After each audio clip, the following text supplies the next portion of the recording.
তো রাম রাম ভাই, welcome back to my YouTube channel Bangali CISF. তো লাস্ট টাইম সবার ভয় চলে এসেছে এসএসসি জিডি 2025-এ যারা যারা এক্সাম দিচ্ছ। তো তাদের উদ্দেশ্যে একটা ভিডিও, ছোট্ট একটা আমার হেল্প। ওকে, দেখো, লাস্ট টাইম সবার চিন্তা হচ্ছে কীভাবে কি পড়াশোনা করব। তো সেই চিন্তা হবে, সবার হয়, আমারও হয়েছিল। এবার দেখো আমার ম্যাথ স্ট্র্যাটেজি কেমন ছিল লাস্টের 20 দিন বা 1 মাস। ওকে, আমার ম্যাথের ফুল স্কোর কীভাবে আসলো 20-র মধ্যে 20, সেইগুলো সম্পর্কে কিছু আলোচনা করব।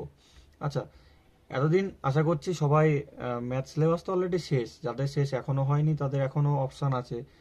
রোজগার অঙ্কিতের দীপক স্যার যে 19টা না 21টা ভিডিও করিয়েছে, ওটা সবাই কমপ্লিট করে নাও। ওখান থেকে ম্যাথ চ্যাপ্টার ওয়াইজ ওখান থেকে যা পড়াবে তাই পরীক্ষা আসবে। আমি যেভাবে প্রিপারেশন নিয়েছিলাম লাস্টের দিকে, দেখো chapter wise per day chapter একটা করে চ্যাপ্টার দেখতাম, 1 ঘন্টা লাগতো, কারণ আমার তো আগে শেষ করা ছিল। তো রিভাইজ করতে খাতার নোটস থেকে শুরু করে ইউটিউব থেকে শুরু করে যেখান থেকে যেমন পারো চ্যাপ্টারটা প্রথমে 1 ঘন্টা রিভাইজ করো। পার ডে একটা করে চ্যাপ্টার করো, 20টা চ্যাপ্টার আশা করছি নেই। কিছু কিছু ম্যাথের ইম্পর্টেন্ট চ্যাপ্টার যেমন পার্সেন্টেজ, প্রথমে প্রফিট লস, তারপরে ডিসকাউন্ট, রেশিও প্রপোর্শন, তারপরে সিআইএসআই মানে জটিল সুদ, সরল সুদ, তারপরে আসছে তোমার অংশীদারি থেকে কোশ্চেন আসে না, টাইম ডিস্টেন্স থেকে আসে। তারপরে মেনসুরেশনের যে 4-5টা চ্যাপ্টার আছে ওখান থেকে শুধু ফর্মুলা ইউজ করো। ঠিক আছে, 20-25টা ফর্মুলা হয়, সেম ফর্মুলা, কোনো সমস্যা নেই, ওইগুলো সবাই একবার করে পড়ে নাও। তারপরে আসছে তোমার ম্যাথ থেকে আসছে, টাইম ওয়ার্ক থেকে কোশ্চেন আসবে, ওয়েজেস থেকে কোশ্চেন আসে, এইগুলো। আর বেসিক বেসিক কিছু নাম্বার সিস্টেম, ওকে, এইগুলো ডিভিজিবল যে রুল টুল আছে ওইগুলো প্রতি করতে হবে। তো এইগুলো অলরেডি সবাই শেষ করে নাও। হয়তো 20টা চ্যাপ্টার হবে না, হয়তো 10টা 15টা চ্যাপ্টার হবে। এইগুলো পার ডে একটা করে চ্যাপ্টার করো। 1 ঘন্টা 2 ঘন্টার ভিডিও দেখো, যেখান থেকে যে টিচারের কাছ থেকে তোমরা অফলাইন পড়ছো সেখানে নোটসগুলো রিভাইজ করো। ওকে, সেই চ্যাপ্টারটা পুরো কমপ্লিট করো প্রথমে 1 ঘন্টা ধরে। 1 ঘন্টা তুমি চ্যাপ্টার কমপ্লিট করো। তারপরে ইউটিউব থেকে ফ্রি ফ্রি কোনো কোর্স কমপ্লিট নিতে হবে না এখন। ইউটিউব থেকে সেট করো, রোজগার অঙ্কিতের যে পার ডে 20টা করে কোশ্চেনের সেট দিচ্ছে সেখান থেকে করো। তারপরে মক টেস্ট দাও, সেকশনাল মক টেস্ট দাও টেক্সট বুক থেকে।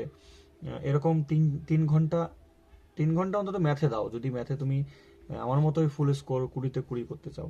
ওকে, তা ম্যাথটাকে তোমার এইভাবে পড়তে হবে। দেখো আরও কিছু কিছু টপিক যেগুলো, দেখো ম্যাথ হচ্ছে এমন একটা সাবজেক্ট যেখান থেকে তোমার ফুল স্কোর দেবে। ওকে, কেন কেমন কেন বলছি, তুমি একটা চ্যাপ্টার হয়তো 10টা করে টাইপ হবে, 10টা টাইপ ইজি, হয়তো 2টো টাইপ কঠিন থাকবে।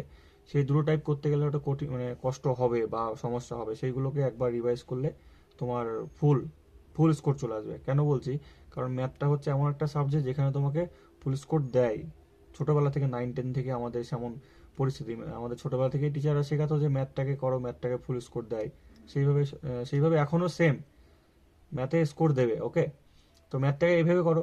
দেখো তোমার হচ্ছে প্রথমে 1 ঘন্টা চ্যাপ্টার রিভাইজ, তারপরে হচ্ছে 1 ঘন্টা ইউটিউব থেকে সেট, 8 ঘন্টা সেকশনাল মক টেস্ট একটা। ওকে, মানে 2 ঘন্টা হয়ে গেল। আর ফুল মক তো তুমি দিচ্ছ, সেখান থেকে আর 20টা কোশ্চেন মুখস্থ মানে কমপ্লিট হয়ে গেল। অলরেডি ম্যাথে পার ডে 50টা করে কোশ্চেন লাগাও এখন। এইগুলো এইগুলো করেই আমার স্কোর 20-তে 20 হয়েছে, নাহলে আমি তোমায় বলতাম না, বা আমি সাজেশন দেওয়ার সাহসটাও পেতাম না। ওকে, এইভাবে ম্যাথটাকে কমপ্লিট করতে হবে। আর সেরকম কিছু বলতে ম্যাথে আর কিছু করতে হবে না, আরও অনেক অনেক সাবজেক্ট আছে, রিজনিং আছে, তারপরে জিকে আছে। এগুলো আপাতত ম্যাথটাকে এইভাবে চালাও। ওকে, ম্যাথটাকে এইভাবে চালাও, দেখো আস্তে আস্তে স্কোরটা ভালো হবে। আর সবসময় বেস্ট এখন ফোকাস রাখো হচ্ছে পার ডে ফর্মুলাগুলো মুখস্থ করো। মুখস্থ মানে বারবার রিভাইজ করো ফর্মুলাগুলো। তারপরে যত অ্যারিথমেটিকের কিছু ফর্মুলা আছে যেগুলোতে ম্যাথ ফাস্ট হয়ে যায়, সেই ফর্মুলাগুলো কিছু মুখস্থ করো বা রিভাইজ করো। তারপর মেনসুরেশনের ফর্মুলা তো রিভাইজ করতেই হবে। বীজগণিতের কিছু কিছু ছোট ছোট যে টপিকগুলো আছে সেইগুলো থেকে কিছু কোশ্চেন আসে, বীজগণিত তোমাদের সিলেবাসে নেই, তো সেখান থেকে কোশ্চেন আসে। তো এইগুলো একটু দেখো। আর সেমন কিছু করতে হবে না। আর হচ্ছে ক্যালকুলেশনটা স্পিড করো। মক টেস্ট দেওয়ার সময় অবশ্যই ফোন ইউজ করবে না, ক্যালকুলেটার ইউজ করবে না, কারণ ওখানে তোমার ব্রেনটাকে স্লো করে দেয়। ওকে, তাহলে এইভাবে পার ডে কন্টিনিউ প্র্যাকটিস করো। আর 20 দিনে দেখো, এই 20 দিনই হচ্ছে তোমার জীবনে, ভাবো কি যে এই 20 দিনে আমি পড়াশোনা করবো, তারপর পড়াশোনা করবো না, যারা জিডি ফোকাস করছো। ওকে, এই 20 দিন পর তোমার পড়াশোনা করা লাগবে না। সেইভাবে তুমি পড়াশোনা করো যে আমার 20 দিনেই জীবনের শেষ পড়া, এই 20 দিনই আমি এত পড়বো যে আমার স্কোরটা এক লেভেল থেকে একটা লেভেল চলে। আমার 2024-23-এ যখন পরীক্ষা দিয়েছিলাম, মানে 2023-এ আমার স্কোর ছিল হচ্ছে 58, সেই স্কোরটাকে আমি টেনে 126-এ নিয়ে গেছি।